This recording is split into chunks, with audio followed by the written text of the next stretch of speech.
So ayun, update ulit. So nasa Eastern Samar na ako dito sa may Divine Mercy.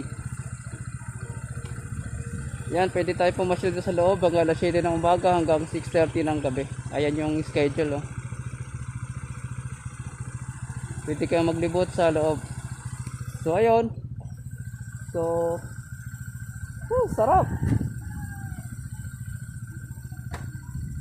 Sarap na nakabalik na naman ulit ako rito sa aking biyahe. Oh, di ba? Parte ito ng Eastern Samar. So sa loob, pwede marami kang makikita dun sa loob.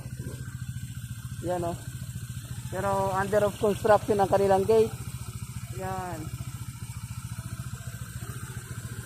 So pangatlong balik ko na rito, di ba?